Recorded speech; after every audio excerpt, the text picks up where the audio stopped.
எல்லோருக்கும் வணக்கம் மக்களே! எல்லாரும் எப்படி இருக்கீங்க? எல்லாரும் நல்லா இருப்பீங்கன்னு நம்புறேன். நாம இந்த காணொளியில என்ன பார்க்க போறோம் அப்படின்னு பார்த்தீங்க அப்படின்னா, நம்ம 2026 சட்டப்பேரவைத் தேர்தல் தமிழகம் நல்லபடியா நடந்து முடிஞ்சிருக்கு. ஸோ இந்த தொகுதிகள பார்த்தீங்க அப்படின்னா, எப்படி வந்து தமிழக வெற்றிக் கழகம் வெற்றி பெற்றிருக்கு, திராவிட கட்சிகள் எப்படியெல்லாம் தோல்வி தழுவியிருக்காங்க, பெரும்பான்மை எந்தெந்த தொகுதிகள நிரூபிக்காம போயிருக்காங்க அப்படிங்கிறத நம்ம முழு தொகுப்பா பார்க்க போறோம். வாங்க நிகழ்ச்சிக்கு போலாம். அதுக்கு முன்னாடி நம்ம சேனல சப்ஸ்கிரைப் பண்ணிக்கங்க மக்களே. சப்ஸ்கிரைப் பண்ணி நோட்டிஃபிகேஷன் ஆன் பண்ணி வச்சுக்கங்க. அந்த வகையில பார்க்குறப்ப மயிலாடுதுறை மாவட்ட தேர்தல் முடிவு நிலவரங்கள் பார்க்கலாம். அந்த வகையில மயிலாடுதுறை முடிவு நிலவரங்கள் பொறுத்தளவுக்கு பார்த்தீங்க அப்படின்னா, ஆண்கள் 1,14,697 பேரும், பெண்கள் 1,19,847 பேரும், மூன்றாம் பாலினத்தவர்கள் 10 பேரும், ஆக மொத்தம் 2,34,554 பேரும் இந்த இடத்துல வாக்காளர்களா பதிவு பெற்றிருக்காங்க. 2026 வாக்குப்பதிவு பொறுத்தமட்டில் பார்த்தீங்க அப்படின்னா, 1,87,987 வாக்குகளும் 80.10% பதிவாயிருக்கு அப்படிங்கிறது குறிப்பிடத்தக்கது. அந்த வகையில இந்த தொகுதியில டிஎம்கே கூட்டணியில் இருந்த இந்தியன் நேஷனல் காங்கிரஸ் சார்பில் போட்டியிட்ட ஜமால் யூனிஸ் முகமது அவர்கள் தான் வெற்றி பெற்றிருக்காங்க. அவங்க 37% 81,096 வாக்குகளும் பெற்றிருக்கிறாரு. அடுத்து ஏடிஎம்கே கூட்டணியில் இருந்த பாட்டாளி மக்கள் கட்சி சார்பில் எஸ்.ஏ. பழனிசாமி அவர் போட்டிட்டு இருக்காரு. அவர் 33.20% 72,836 வாக்குகளும் பெற்றிருக்கிறாங்க. அடுத்து தமிழக வெற்றி கழகம் சார்பில் எஸ்.எஸ். ஹருண் ரஷீத் அவர் போட்டிட்டு இருக்காரு. அவர் 25.50% 55,902 வாக்குகளும் பெற்றிருக்கிறாங்க. அடுத்து நாம் தமிழர் கட்சி சார்பில் காசிராமன் அவர் போட்டிட்டு இருக்காரு. அவர் 2.9% 6,353 வாக்குகளும் பெற்றிருக்கிறாரு அப்படிங்கிறது குறிப்பிடத்தக்கது. ஆக மொத்தத்தில் காங்கிரஸ் வெற்றி வாக்கு வித்தியாசங்கள் 10,845 வாக்குகளும் 5.80% வெற்றி பெற்றிருக்கிறாங்க அப்படிங்கிறது குறிப்பிடத்தக்கது. அந்த வகையில மயிலாடுதுறை கடந்த 5 தேர்தல்களில் எப்படிப்பட்ட வாக்கு சதவீதங்கள் கடந்து வந்திருக்கு அப்படிங்கிறத நம்ம பார்க்கலாம். அந்த வகையில் டிஎம்கே கூட்டணி பொறுத்தளவுக்கு பார்த்தீங்க அப்படின்னா, அந்த தொகுதியில மிகப்பெரிய அளவில் ஸ்ட்ராங்ல இருந்திருக்காங்க. ஏன்னா, அந்த தொகுதியை பொறுத்தளவுக்கு பார்த்தீங்க அப்படின்னா, 2021ல மிகப்பெரிய அளவில் வெற்றி பெறல அப்படின்னாலும், கொஞ்சம் அதாவது அவங்களுக்கு உண்டான வாக்குகள் வித்தியாசத்துல வெற்றி பெற்றிருக்காங்க. ஸோ இந்த தடவை வெற்றியை தக்க வச்சிருக்காங்க திமுக கூட்டணி அப்படிங்கிறது குறிப்பிடத்தக்கது. பட் ஆனா பார்த்தீங்க அப்படின்னா, காங்கிரஸ் வந்து இப்ப அவங்களோட இருந்து விலகி தாவேக்கால ஐக்கியமாயிருக்காங்க அப்படிங்கிறது குறிப்பிடத்தக்கது. ஏன்னா நம்ம இந்த சார்ட்ல பார்த்தீங்கன்னாலே தெரியும், இந்த இடத்துல திமுகவை பொறுத்தமட்டில் 2016ல செல்வி ஜெயலலிதா அவர்கள் இருந்த காலகட்டத்துல இந்த இடத்துல தோல்வி தழுவிருக்காங்க. அதுக்கப்புறம் 2021ல கம்பேக் கொடுத்திருக்காங்க. 2026லயும் வெற்றி பெற்றிருக்காங்க. ஸோ இந்த இடத்துல பொறுத்தளவுக்கு பார்த்தீங்க அப்படின்னா, டிஎம்கேக்கு ஒரு நல்ல வாக்கு வங்கி இருந்திருக்கு. ஸோ இப்போ டிஎம்கேக்கு முதல் மூச்சா இருக்கிறது பார்த்தீங்கன்னா கூட்டணி கட்சிகள் தான். ஸோ கூட்டணி கட்சிகள் அவங்களை விட்டு விலகி போயிருக்க காரணத்தினால இப்போ வரப்போற மறுதேர்தல் வந்தாலும் டிஎம்கே எப்படி சமாளிக்க போறாங்க அப்படிங்கிறத பார்க்கறதுக்கு மிகப்பெரிய அளவில் ஒரு ஆர்வம் இருக்கு. அடுத்து ஏடிஎம்கே கூட்டணி பொறுத்தளவுக்கு பார்த்தீங்க அப்படின்னா, அந்த தொகுதியில அம்மா அவங்க இருந்த காலத்தில் பார்த்தீங்க அவங்க இருந்த காலகட்டத்தில் 51%, அப்புறம் எடப்பாடி அவர்கள் வந்த காலகட்டத்தில் 45.10% இப்போ 30.30% குறைஞ்சிருக்காங்க. ஏன்னா அந்த 30% பார்த்தீங்க அப்படின்னா தமிழக வெற்றி கழகம் தான் காரணம். ஏன்னா அவங்களோட இன்ட்ரோ பார்த்தீங்க அப்படின்னா அந்த இடத்துல மிகப்பெரிய அளவில் வந்து மயிலாடுதுறையில தாக்கம் ஏற்பட்டிருக்கு. அதே டிவிகே பொறுத்தமட்டிலும் முதல் தேர்தலில் 27.90% வாக்குகள் வாங்கியிருக்காங்க அப்படிங்கிறது குறிப்பிடத்தக்கது. அடுத்து நாம் தமிழர் கட்சி பொறுத்தளவுக்கு பார்த்தீங்க அப்படின்னா அவங்க 1%லேருந்து 3.7 வந்திருக்காங்க. 2024 தேர்தலில் 13.94% வாக்குகள் வாங்கி மிகப்பெரிய அளவில் ஒரு வாக்கு வங்கியை அவங்க பெற்றிருக்கிறாங்க அப்படிங்கிறது குறிப்பிடத்தக்கது. ஸோ அந்த அளவுக்கு வந்து இந்த இடத்துல வந்து அவங்களோட வாக்கு சதவீதங்கள் கிட்டத்தட்ட 80% பக்கமா இது டிராப் ஆயிருக்கு அப்படிங்கிறது நம்மளுக்கு பார்த்தோன்னே தெரியுது. ஏன்னா அந்த அளவுக்கு பார்த்தீங்க அப்படின்னா சீமான் அவர்கள் மிகப்பெரிய அளவில் வந்து ஒரு உத்வேகத்தோட இந்த இந்த தொகுதி அதாவது இந்த தொகுதிகள்லாம் அவர் வந்து டெல்டாவை மிகப்பெரிய அளவில் நம்பி இருந்தார். ஸோ அந்த அளவுக்கு மற்ற துறைகளை மற்ற தொகுதிகளை எடுத்துக்கிட்டோம்னா அப்படின்னா இந்த தொகுதியில் கொஞ்சம் வாக்குகள் வந்து நல்லா தான் வாங்கியிருக்காங்க அப்படிங்கிறது குறிப்பிடத்தக்கது. அடுத்து பூம்புகார் தேர்தல் முடிவு விவரங்கள் பார்த்துடலாம். பூம்புகார் பொறுத்தளவுக்கு பார்த்தீங்க அப்படின்னா ஆண்கள் 1,26,779 பேரும், பெண்கள் 1,32,450 பேரும், மூன்றாம் பாலினத்தவர்கள் 3 பேரும், ஆக மொத்தம் 2,59,262 பேரும் வாக்காளர்களாக பதிவு பெற்றிருக்கிறாங்க. 2026 வாக்குப்பதிவு பொறுத்தமட்டில் பார்த்தீங்க அப்படின்னா 2,18,738 வாக்குகளும் 84.40% பெற்று இந்த இடத்துல வந்து ஒரு நல்ல வாக்குகளை இந்த இடத்துல பதிவாயிருக்கு அப்படிங்கிறது குறிப்பிடத்தக்கது. எனக்கு தெரிஞ்சு இந்த தொகுதியில் பார்த்தீங்க அப்படின்னா நல்ல வாக்குகள் வந்து இந்த தடவை மிகப்பெரிய அளவில் வாக்காளர்கள் வாக்கு செலுத்தியிருக்காங்க அப்படிங்கிறது குறிப்பிடத்தக்கது. அந்த வகையில் இந்த தொகுதியோட மிகப்பெரிய அளவில் ஆளுமையா இருக்க திமுக சார்பில் நிவேதா எம் முருகன் அவர்கள் தான் வெற்றி பெற்றிருக்காரு. அவர் 41.40% 1,12,246 வாக்குகளும் பெற்றிருக்காங்க. அடுத்து அதிமுக சார்பில் பவுன்ராஜ் அவர் போட்டிட்டு இருக்காரு. அவர் 36% 97,707 வாக்குகளும் பெற்றிருக்காங்க. அடுத்து நாம் தமிழர் கட்சி சார்பில் கே விஜயாலன் அவன் போட்டிட்டு இருக்காரு. 17.30% 46,917 வாக்குகளும் பெற்றிருக்காரு. அடுத்து நாம் தமிழர் கட்சி சார்பில் இளைய நகுலன் அவர் போட்டிட்டு இருக்காரு. அவர் 3.10% 8,370 வாக்குகளும் பெற்றிருக்கிறாங்க. ஆக மொத்தத்தில் திமுகவோட வெற்றி வாக்கு வித்தியாசங்கள் 8,660 வாக்குகளும் 3.80% பெற்று இந்த இடத்துல வந்து அவங்க வெற்றி பெற்றிருக்காரு அப்படிங்கிறது குறிப்பிடத்தக்கது.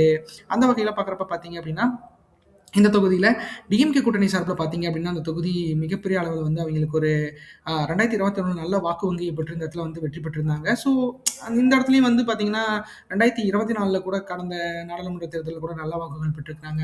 ஸோ தமிழக வெற்றி கழகத்தின் வருகையால மிகப்பெரிய அளவுல பாதிக்கப்பட்டிருக்காங்க. ஸோ கிட்டத்தட்ட 7.73% வாக்குகளை இழந்து இந்த இடத்துல வெற்றியும் பெற்றிருக்காரு நிவேதா எம். முருகன் அவர்கள் அப்படிங்கிறது குறிப்பிடத்தக்கது. அந்த வகையில ஏடிஎம்கே கூட்டணியை பொறுத்தளவுக்கு ஜெயலலிதா அவர்கள் இருந்த காலகட்டத்தில மிகப்பெரிய அளவுல கிட்டத்தட்ட 62% வாக்குகள்லாம் வாங்கியிருக்காங்க மக்களே. ஸோ அந்த அளவுக்கு மிகப்பெரிய ஸ்ட்ராங்கான ஒரு இடமா தான் பூம்புகார் இருந்திருக்கு. ஸோ அதுக்கப்புறம் பார்த்தீங்க அப்படின்னா, படிப்படியா சரிஞ்சு இந்த தடவ வந்து மிகப்பெரிய அளவுல, மிக குறைவான அளவுல வாக்குகள் பதிவாயிருக்கு அப்படிங்கிறது குறிப்பிடத்தக்கது. ஏன்னா, எனக்கு தெரிஞ்சு இந்த 10 வருட காலங்கள்ல மட்டும் கிட்டத்தட்ட 29% வாக்குகள அதிமுக கூட்டணி இழந்திருக்கு. அதுவும் அதிமுக அப்ப தனிச்சு இருந்துச்சு அப்படிங்கிறது மிகப்பெரிய அளவுல ஒரு ஒரு ஆடடான விஷயம். ஸோ இதெல்லாம் கால்குலேட் பண்ணி பார்க்குறப்ப பார்த்தீங்க அப்படின்னா, அதிமுகவோட பலம் சரிஞ்சுட்டு இருக்கிறது. ஏன்னா, எனக்கு தெரிஞ்சு திமுகலருந்து கூட்டணி கட்சிகள் தான் விலகி போயிட்டு இருக்காங்க. பட் அதிமுகலருந்து கட்சியே விலகி போயிட்டு இருக்கு அப்படிங்கிறது நம்மளுக்கு பார்த்தோனே தெரியுது. ஏன்னா, எனக்கு தெரிஞ்சு நியூஸ் சேனலுக்குலாம் மிகப்பெரிய அளவுல வந்து அதிமுக நல்ல ஒரு தீனிய போட்டுட்டு இருக்காங்க. தமிழக வெற்றி கழகத்தோட சேர்ந்து அப்படிங்கிறது தெரியுது.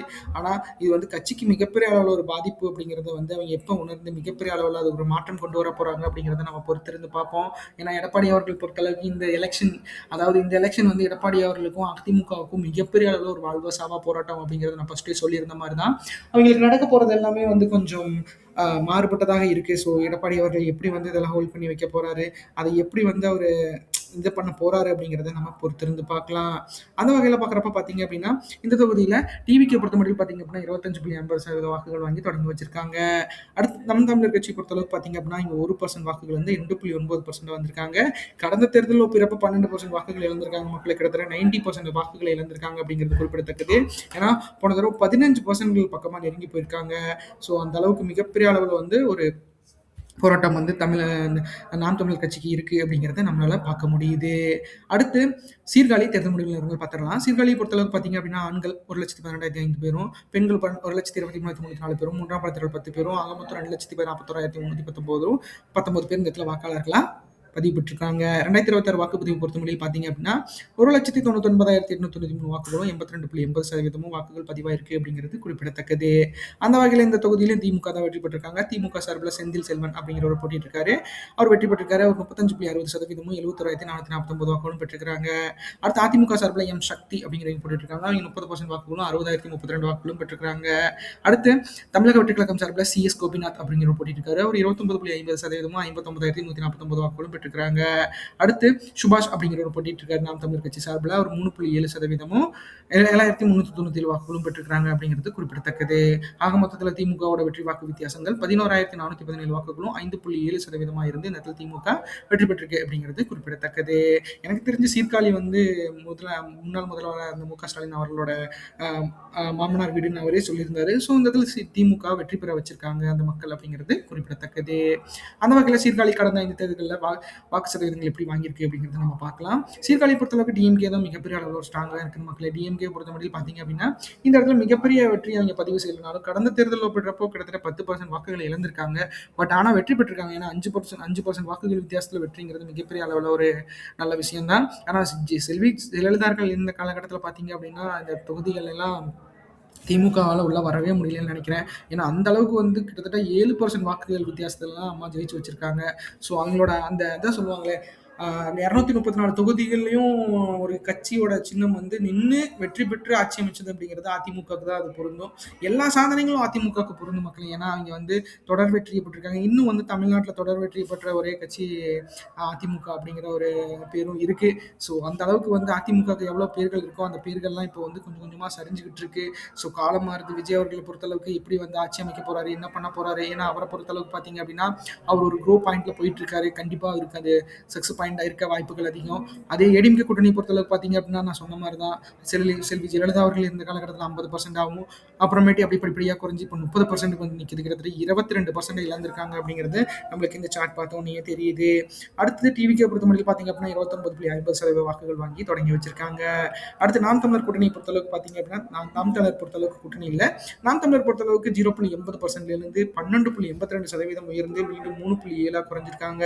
ஸோ மிகப்பெரிய அளவில் வந்து வாக்குகளை வந்து நாம் தமிழர் இழந்திருக்காங்க அப்படிங்கிறது தெரியுது. எனக்கு தெரிஞ்சு மயிலாடுதுறை மாவட்டத்தில் அதுக்கு நல்ல வாக்குகள வந்து 2024 தேர்தல்ல வாங்கியிருக்காங்க அப்படிங்கிறது நம்மளுக்கு தெரியுது. பட் ஆனா அது எல்லாமே இப்போ வந்து கொஞ்சம் கலண்டு போயிருக்கு அப்படிங்கிறது நம்மளுக்கு பார்த்தோனே தெரியுது. அது எப்படி வந்து அ மடைய வந்து நம்ம பக்கம் திருப்ப போறாரு அப்படிங்கிறத நம்ம பொறுத்திருந்து பார்க்கலாம். ஏன்னா சீமான் அவர்கள பொறுத்தளவுக்கு பார்த்தீங்க அப்படின்னா, மிகச் சோர்வா அவர் காணப்படுறாரு. ஏன்னா அவருக்கு பொறுத்தளவுக்கு பார்த்தீங்க அப்படின்னா, அவர பொறுத்தளவுக்கு நம்ம இப்படி தோல்வி அடைஞ்சுக்கிட்டே இருக்கிறோம். ஏன்னா நான் சின்னதா நம்மளோட சின்ன நிர்வாகமா இருந்தாலே மிகப்பெரிய அளவுல வந்து ஒரு மனதுக்குள்ள ஒரு போராட்டம் இருக்கும். அவர் மிகப்பெரிய ஒரு இயக்கத்தை நடத்திக்கிட்டு இருக்காரு. ஸோ அவரோட நம்ம மீண்டு வரத்துக்கு கொஞ்சம் காலங்கள் கொடுக்கணும். கண்டிப்பா காலம் அதுக்காக மருந்து அமையும்னு நினைக்கிறேன்.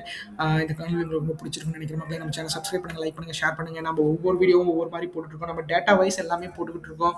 ஏன்னா எனக்கு தெரியிற டேட்டாக்கள் உங்களுக்கு தெரியணும். நீங்க அதை யூட்டிலைஸ் பண்ணிக்கணும். உங்களுக்கு நீங்களும் தெரிஞ்சுக்கணும் அப்படிங்கிற மிகப்பெரிய ஆர்வத்துல போடுறேன். கண்டிப்பா உங்களுக்கு அது பிடிக்கும்னு நம்புறேன். நம்ம சேனலை மிகப்பெரிய அளவில் பின்தொடருமாறு கேட்டுக்கொள்கிறேன். நன்றி, வணக்கம்.